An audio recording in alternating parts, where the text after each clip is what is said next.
Farmcrowdy is the first digital agriculture platform in Nigeria.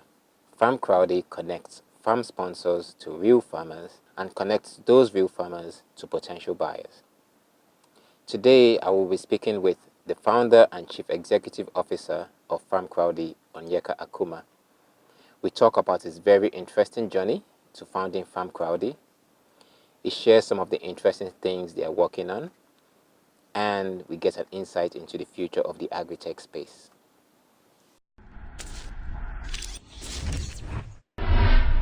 So Onyeka, I've known you for quite a bit, and I've followed your journey, let's say, for a while now, and you have quite an interesting path to where you got to today.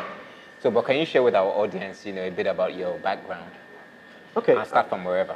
So I graduated from an Indian university called Sikkim Manipal University, where I had my first degree in software engineering. And then went on, I never really practiced with that. I was more focused on the user experience than actually doing raw code. About this user experience, was this something you learned in university? Yes, I did. Designing websites, coming up with how people interacted with platforms that had been built. So I practiced a lot in school. I did a lot of websites. I did websites for good reasons and bad reasons. Right. I did websites where I could use a website to tell a lady that I like her. It was that crazy. That's a good use of a website. So eventually, that led into designing lots of websites for a company. I did over 400 websites in my time. Then worked with, coming out of school, I joined British Council after working with one or two software outfits. I joined British Council as their webmaster for Nigeria, did 2 years there, and then got into Deloitte, where I did a year. I was their e-marketing coordinator for West and East Africa, about 6 countries, managing 18 websites. Did that for a year, and then found myself in the startup world. So while I was in Deloitte, I was approached by Wakanao in 2010, and I joined Wakanao as their online marketing manager in 2010 to help them build their web and mobile presence and then push their online marketing campaigns, which I designed. Spent 2 years doing the fantastic work with them. I was excited about actually working in the startup, just getting to understand what was going on, and starting a business from scratch and seeing it grow. And then I reached out to a group called Rocket Internet in April of 2012. I was trying to sell the Nigerian market to them and tell them they should consider coming to Nigeria. And then they wrote back to me and said, you know what, we're actually in Nigeria. Can we see tomorrow? Wow. So I went to a hotel to meet the team. And after some conversations, I joined them as the director of marketing, helped them to establish the presence in Nigeria, so handle all the CAC stuff and all. And then we launched 2 platforms called Sabunta and Kasua, which later merged to become Jumia.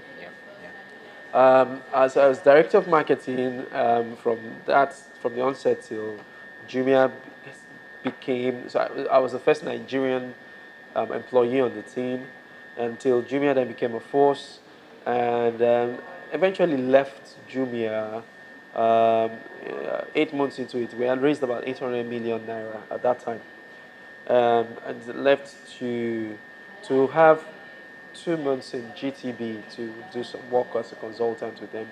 Then Sim Shagaya found out that I had left Jumia. And Sim Shagaya is the founder of Konga. And then he approached me to see if I could come and set up their marketing team for them. So that led me to Konga, where I then was responsible for building the marketing team from scratch as vice president of marketing. And after a year in Konga, it was about building the marketing team and then overtaking Jumia when it comes to sales or average basket size of what consumers were buying. And then we launched the 4 Yakata sale in Konga. That was the first Black Friday sale event in Nigeria. We called it Yakata. So we launched that in 2013. And then I felt, after we were able to have some good traction, I felt I could now start up my own business. And so I launched a startup called QuickGist. And then raised some money and then moved on to try to build something with Quick Gist. It didn't go as planned in terms of the kind of numbers I was hoping to get. So what was Quick Gist about? Quick Gist was a news aggregator. Okay. So it allowed people to go to all their favorite websites and select the websites they were interested in to feed them with content when they want it. So every morning you can wake up and you get content from Leader, from Bella, from Forbes, from Guardian, all streamlined for the user the way they want it. Right. And they can just flip through there.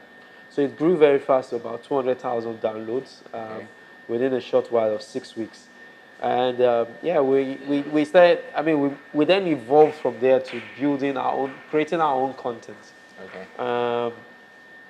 And then we couldn't sustain the growth. We couldn't sustain the platform. We had to raise more money or find ways of generating revenue, which wasn't coming Right. the way we wanted it to come.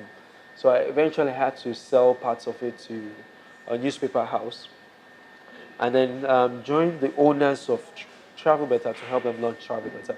So it was in Travel Better I had the idea of Farmcrowdy in the Oh, second really? year. Okay. Yeah, and Right. that led me to Farmcrowdy. So that's been, I don't know if that's a short version of my Well, career. it is. It's quite a good summary. So, Yeah.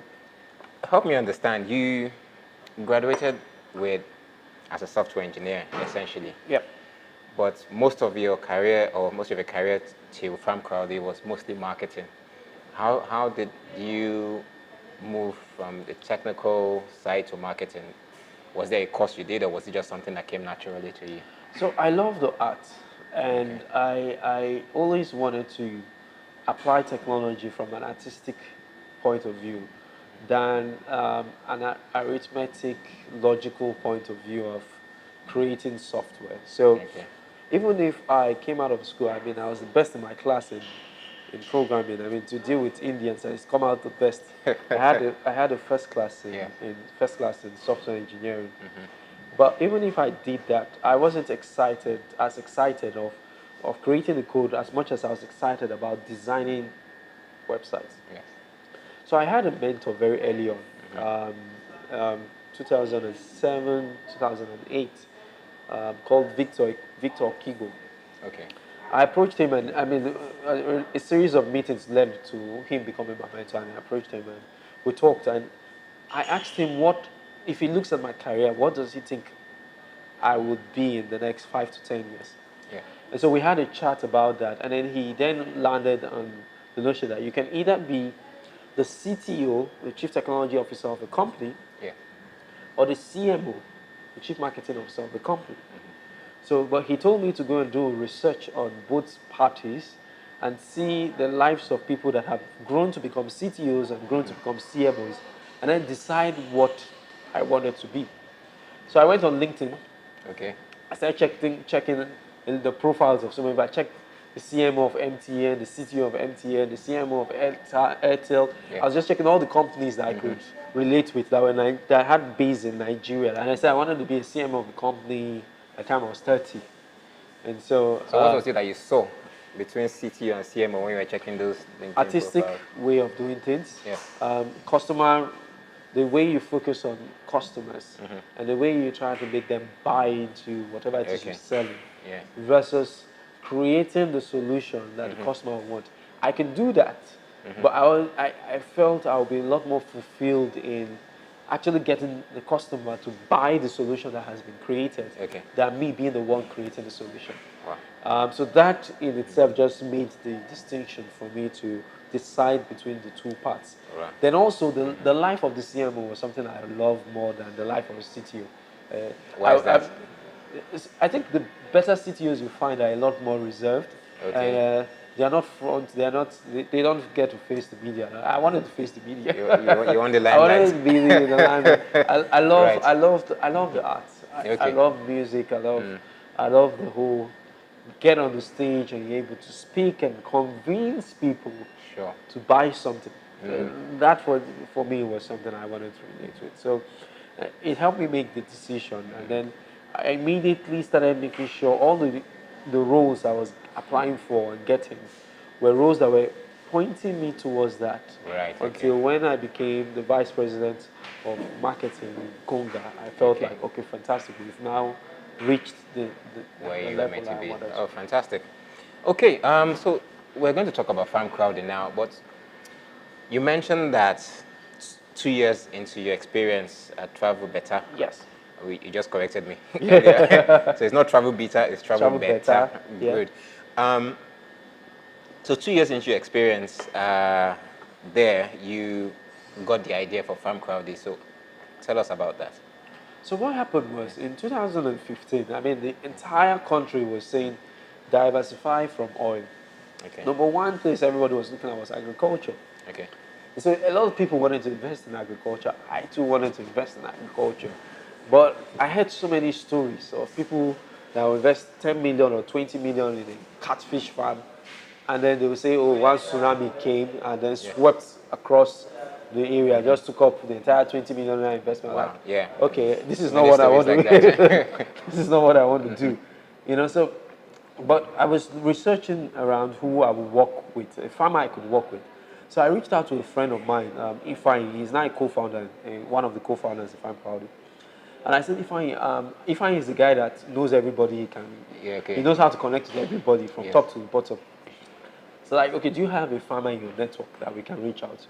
I said, okay, let's get a farmer. So he got two farmers, a cassava farmer, a fish farmer. And then we started having conversations around which farmer do we raise 500,000 and invest in him, and then he Okay. goes and does the work and gets something from. So while we were discussing with the farmers, I then noticed that beyond all the things that you hear out there from people that want to invest in farmers, they don't give me updates. You don't know whether you get a capital back, return on investment. You don't even know where the farm is. All those issues. Is my capital safe? Was one side. On the farmer side, there were over 38 million small-scale farmers that suffer from issues like access to funding, which will give them the right input to increase their yield on their farms. Issues like where do you get the right technical expertise to work on the farm?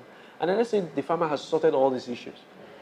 The next one is where do I sell what I've produced?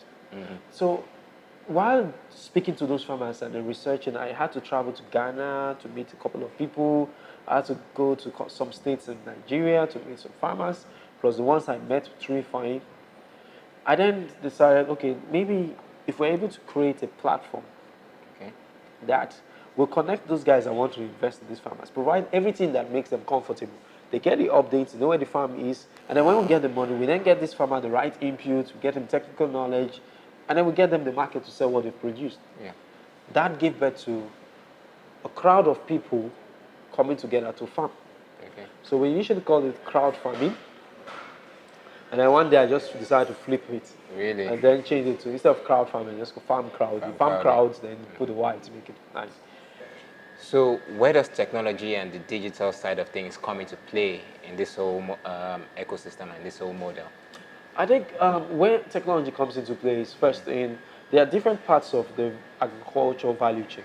Okay. All right. In the area of core production, we apply mechanized farming where we can. We use some technologies like drones to provide, to spray fertilizer, but that's how much we go. There has to be real work of farming on the ground, Of which course, you can use, of course, yes. except you're using mechanized farming for that. Okay. So in that area of financing agriculture and then providing a means of doing core production, and then also managing the farmer. So we've built mobile apps for which we've gotten some grants for, Okay. that allows us to coordinate the farmers using Okay. their mobile devices. Right. Okay. So with USSD codes or smartphone devices, they can tell us issues they have on the farm, and a technical expert is able to provide the knowledge they need to overcome whatever challenges they are facing. And so that is how we've applied technology in the area of finance, in the area of updating people, in the area of educating people about agriculture. Okay. We have a mobile app also that has over 70,000 downloads of people that have followed our farms. So they're not necessarily sponsored. Okay. They're following the farm to get updates about it. They're following farms to understand how agriculture plays. And yeah, so in financing and educating, and then also market access. This is where we've applied technology in agriculture. Oh, very interesting. Um, so today, obviously, you're using drones. We're also using mobile apps and some of the Yep. mobile technologies like USSD and access. Where, say in 5, 10 years, where do you see technology still playing a part in agriculture in Nigeria? Let's put it that way. I think there's a lot of opportunities for technology to be applied to agriculture. Okay. Just looking at the value chain first. Yes. I've said Farmcrowdy plays in finance and in marketing. Okay. There's production, there's processing. Okay. There is even in crop production. There's a guy that runs an app that's like an Uber for agriculture. Okay. Uber for tractors. Sorry. Right. So if you're looking for tractor service in Kogi State, for instance, you can go on this app and say, I want 20 tractors in my farm in Kogi State. And after all the conversations have happened, you can draw 20 tractors using a Yes. mobile app. There are people in Nigeria that are using drones now. Okay. But I think the future is one where we'll have things like servers on farms Okay. that will be using some level of artificial intelligence to Okay.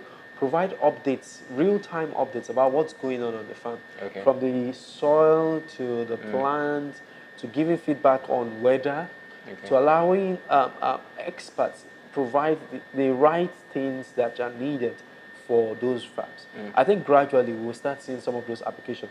Going up the value chain, whether it's in logistics, there are platforms now that are looking at how to use technology to smoothen the area of logistics for agriculture. How has it been growing the business, obviously from day one till now, where you have over 7,000 farmers on your platform? It wasn't easy. Very early on in month 3 after we launched in November of 2016, one of the co-founders left. It was the major co-founder that was supposed to handle corp operations. That's African Farmer. So that put us in a very dicey situation where all of a sudden I had to start thinking like a farmer. And everybody in the organization had to now put hands together to say, okay, we have to make this work. Okay. This guy has left. He took up another appointment in some government agency and decided to move on to that. But all of us were like, we have to make this work. And so we had to dig deep to now decide how we were going to be recruiting people. So when we stopped recruiting people for their CVs, I started recruiting people in the early days are you passionate about are you passionate about Yes, this? Are you ready to start small? Yes. If you have 20 years experience, we don't care any longer. We don't have the salary to pay you. Are you ready to come and take this peanut and have an impact? Okay. There's a promise to earn, but it's not now. So all of those things started influencing how we started recruiting. We changed our mindset around recruiting, and it has helped us today. So if you come into Farmcrowdy today, people say everybody in Farmcrowdy behaves the same. There's so much energy, there's so much passion. I think everybody is high about just empowering farmers. There's a lot of teamwork. There's a lot of effort put together to get things done. So that was one challenge. Two was then, how do you explain to a farmer that you're bringing a new model that they're not used to? They'll tell you, we met farmers and say, see, my great-grandfather taught me this way. You can't come here and change it. Can't change it, right? And so we started dealing with that whole rejection to our model. And what we then switched to was creating demonstration farms. So we started creating a lot of demonstration farms with the farmers that were able to embrace our model. We then showcased how they grew their income by 80%. So all of a sudden, you're in a community where you're trying to sign up 500 farmers. And then you only get 10 that eventually sign up. When you turn those 10 to millionaires, all of a sudden, and everybody else is sort of we start having 2,000 farmers. All of a sudden. And then so you have to now start sieving through and taking the best of the best. So those were challenges we faced earlier on. Then there was also the challenge of actually raising money and then making sure we have enough money to continue to drive the business. Luckily for us, we got our first funding in our third month. Then we got the next funding before we're a year, we were able to raise $1 million in funding. Then we also later on got a grant from the GSMA Association. Okay. So that helped, because if that didn't come in time, it would Farmcrowdy may not have been at the level it is at today. Then we also changed the model slightly of who our target farmers were. So initially, any farmer that comes to us, come on board, let's work. Were there any challenges from before Farmcrowdy that sort of helped shape, how you approached the startup? Yes. The first startup I did was Quick Gist, and Okay. it didn't go the way I planned. Okay. And It that didn't was, go, which way didn't they go the way you planned?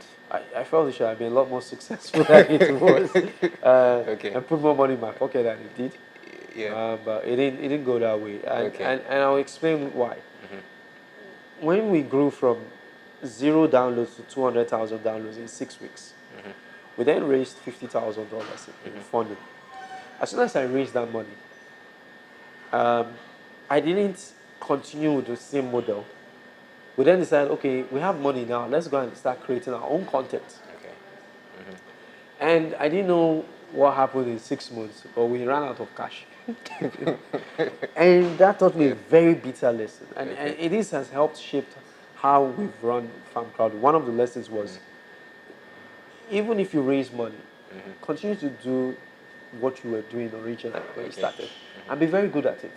So, coming into Farmcrowdy from Quick Gist, even when we raised money, we didn't change the farms we were working on. We didn't change how we went about our model. Rather, we're just tweaking the model bit by bit to scale it. Two was, from Quick Gist, as soon as the money came in, I went big on everything. Splashing out. Well, it was splashing out. I mean, all of a sudden, you don't want to aggregate. You want to get a reporter to do your own stories. Right. Yeah, you want to hire the videographers, the best of videographers in town. You want to hire the best content people. The team grew exponentially. I was the only founder. We're two founders, but the other guy was the CTO. He moved on to do another startup. But also, I was essentially the only one just making all the decisions. That didn't help. So with Quick Gist, with Farmcrowdy on the other hand, in raising money, it didn't mean we had to scale. I mean, right now we're 45 in Farmcrowdy, 45 of us full-time staff working in the business. But when we raised that money, it wasn't like we were just hiring all over the place. We continue to stay true to the model of, you must have passion. It's not about your CV. We will not pay you what you want initially. Let's see you work first, and then eventually we can then start upping that. So those lessons came into play. The third thing was, I surrounded myself with a team in Farmcrowdy as against what I did in Quick Gist, where I was a lone ranger running solo. Excellent. So what one book would you say has been fundamental in shaping your perspective or been fundamental in your personal growth? It could be one or two, but I have which many one? books. Which one would you say is really I read a lot of books. I think the one I just finished reading, my last trip about 2 weeks ago, was that is now shaping the future of Farmcrowdy. It's a book called Blitzscaling. Sorry? Blitzscaling. Blitzscaling. Okay. Yeah. By Reid Hoffman. Reid Hoffman. Okay. The co-founder of LinkedIn. It's about how when you identify a model that works, how do you just go all out to make it the biggest thing anybody else, anybody in your sector can relate with? How do you go all out to just become the number one player by miles from number two? That is a book that is helping me think about the future. The other books that have helped me in the past, I mean, I've read a lot of books. So there are books like, so I'm having to sift through. Well, we could stick with blitzscaling so that we don't. Blitzscaling is for the future. Yes. There are other books. So there's a book called Do Cool Shit. Do Cool Shit. Okay. Do cool shit. Okay. And the lady, she actually created maybe so we're an ice cream factory now. She created the biggest organic ice cream franchise out of New York that is dominating the United States today. I think that's a fantastic book for any first-time entrepreneur Okay. to read. It had a lot of, and she's very, just like the way the title is, she was very blunt. Okay. She's very real. I could relate, even if I wasn't going into a food industry, but I could relate with her pain. I could relate with her struggles. I could relate with the challenges she faced and see how she managed that. That was a very instrumental book at the time when I made the decision to leave Travel Better to do Farmcrowdy. Wow. That book helped me. Okay. Yeah. So we'll put that, in the show notes and Okay. everything. Okay, so a career starting from India, now CEO of Farmcrowdy. How do you define success? Very tricky question. I think for me, success would be personally, where one has been able to um, build an organization or build a career around having, not just making money, tremendous money.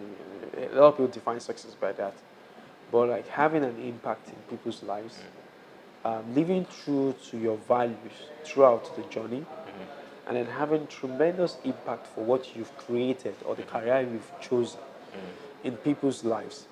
And where you're able to sit down when you're 65 and look back and see you did everything you could do to get to the point where you had so much impact in people's lives. And it hasn't shifted you away from the core values you believe you live by. I think for me, I would say I am successful when I look back and everything I could be and everything I could dream of being, I eventually became that. And I still lived with my core values. I still have my family around me. And yeah, I'm in a position where I'm not really looking for anything any longer. I'm just, I maybe at that point where I'm now working just for the fun of it than the hustle and bustle to create wealth. I think that for me is success. That for me is a successful life if I'm able to achieve that. Wow, that's very impactful. Thank you. Well, Onyeka Akumah of Farmcrowdy, thank you so much. It's Thank been you very much. very Dave. interesting. Thanks a lot for having me. Hopefully we'll have you here again very soon. I look forward to that. All right Thanks a then. lot.